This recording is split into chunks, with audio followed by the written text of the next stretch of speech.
When this came around, I was kind of interested in it, but they were sort of putting names next to it, which didn't really feel exciting to me. And then suddenly it became Ryan, and then it became a different situation, different opportunity. So, and it's played out beautifully. I mean, I'm really digging working with him. He's funny as hell, man.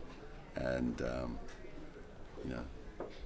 doing a couple of things, that Gene Wilder might do, So he's keeping me in stitches, actually. Well, a good detective movie is always going to be very complex, One that I was in, LA Confidential, that's its beauty, you don't know really what's going on, and then when you find out, it's sort of all of those parts of the journey have added up.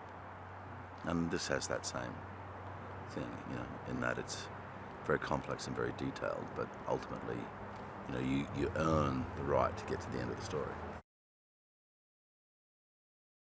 You see, you've got, one character that's got everything going for him who's just on a moral slippery slope, and then you have another guy who really just wants to be useful, but currently, only can find a use by breaking people's arms and collecting debts, So, in a way, it's that classic thing where these two guys together might actually make one whole man.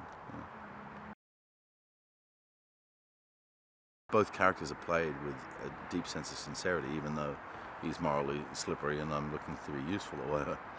There is, a heart in the middle of all of these scenes. So, and that's the thing that you look for.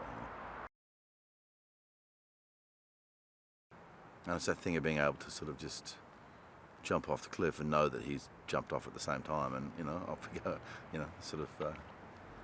It's just been enjoyable in that way. A couple of days recently, I've been sitting back and thinking he's actually got some form of comic genius going on, really, seriously. So it's cool. Sort of late 70s, but it also has a very contemporary eye to it as well. Sort of taking sort of comedic values or things that we know from now and then applying them back to the 1970s to actually, clarify what went wrong in the 70s in terms of what we should have been thinking about, He's earned his reputation, Joel. He's been in the business for a long time and he's had some great successes, And you can see why. He's really passionate about what he does. He's on the set most days. And, unlike a lot of other producers, he actually has a definitive creative perspective. So that's been great. And the other side of that too, man, is he has a wonderful film knowledge, and a lot of stories to tell. So it's been a nice ride.